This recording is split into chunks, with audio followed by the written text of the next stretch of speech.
The last time we looked at the Streetcomp DB4, things didn't exactly go to plan, but that's not because there's anything wrong with this case. In fact, the DB4 has been designed extremely well, but to truly use this case to its full potential, you'll need this piece of kit right here. This is the dedicated GPU cooling kit, which will allow us to build a completely passively cooled gaming system in this case. Completely passive means zero fans, and that means zero noise. And the results here are much better than our initial video with the DB4, where we used a Ryzen APU, and we did have to compromise quite a bit on gaming performance. This time instead, we're pushing some seriously high frame rates because we're using a dedicated graphics card, but it's not without a few tweaks.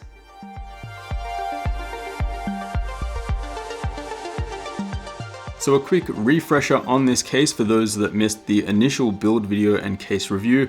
The goal of the Streetcomp DB4 is a bit unconventional from what we're typically used to seeing from a PC case. Instead of ventilated cutouts and tons of ventilation for your radiators, the DB4 doesn't accommodate the cooling, it is the cooling. Your CPU and GPU transfer heat directly to the side panels via the copper heat pipes and cooling plates, and while this won't be enough for an i9 CPU and an RTX GPU, I'm interested to see how far we can push this cooling method. For the CPU end of things, we're going with Intel's 6-core i5-9400 on the MSI Z390i Edge motherboard, and the reason that I didn't go with Ryzen here is that I've found AMD Ryzen CPUs to be a bit more voltage dependent during gaming loads compared to Intel. What I mean there is that it's fairly typical to see something like an R5 3600 or 3700X pull upwards of 1.5 volts just during a fairly light gaming load, and while that is fairly manageable with active cooling, maybe not so much for the passive solution that we've got here.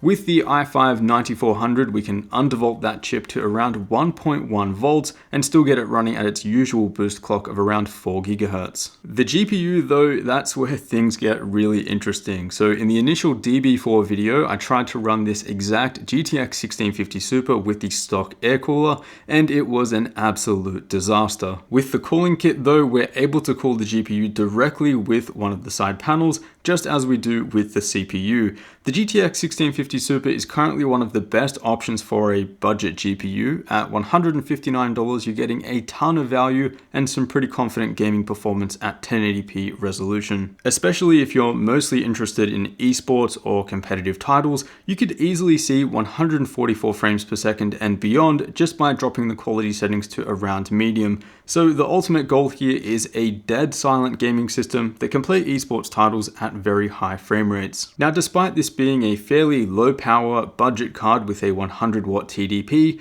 that does significantly exceed the recommended TDP for the Streetcomp's DB4 cooling kit, which is just 65 watts. More on that in just a minute. So the installation of the cooling kit is the same as for the CPU. You've got 4 copper heat pipes that connect to an aluminium cold plate on either side, and then a copper shim between the GPU die and the heat pipes themselves. One thing to note here is just how soft and malleable the copper heat pipes are. It's very easy to accidentally bend them out of place, so try not to do what I've done here and apply too much force. If you do bend or kink one of the pipes, it's pretty much impossible to get it back to its original shape, and then it won't fit properly within the grooves of the cold plate. I was able to get a good enough fit on both sides, but it is far from perfect, and for some reason it is a bit more difficult compared to the heat pipes used on the CPU. But just like with the CPU, you'll want to apply a decent amount of thermal paste between the cold plate and the side panel, and of course double checking that there is enough mounting pressure between them. And so our completely passively cooled system is finally finished with not a single fan installed.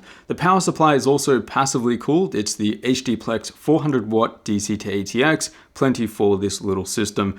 I'll admit, powering the system on for the first time is a bit of a weird experience since you have no real audible feedback that the system is even on.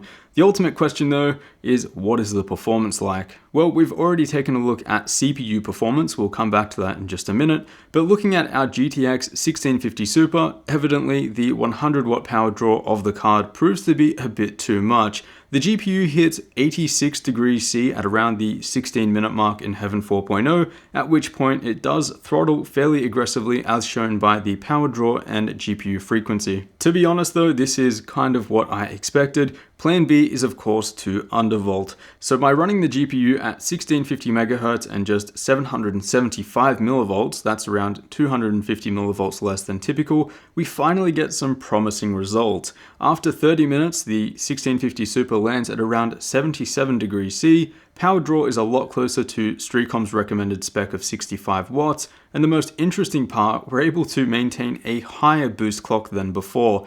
Personally, that really surprised me. So with a bit of manual tuning, we're able to reduce both thermals and power, but with a higher clock speed after a sustained period. And gaming performance was surprisingly good. I tested a bit of Overwatch at medium settings and consistently saw frame rates above 140 frames per second. There was no stuttering, no throttling, and no noise. After about an hour of gaming, which also included a bit of queue and idle time, the GPU was sitting comfortably at 77 degrees C, just like with our test, with the CPU hovering between 75 and 80. Those are very safe levels. We've got around 9 degrees worth of headroom for the GPU and about 20 degrees worth of headroom for the CPU. I'll also mention that you could probably improve these results quite a bit just by opening a window or a door or something and have at least some level of air movement in the room. All the testing I did here was with all windows and doors completely closed. For those concerned about coil whine, I will note that undervolting the GPU seemed to help things quite a bit here, but it wasn't too bad to start with. With that undervolt in place though, we do get absolutely silent performance.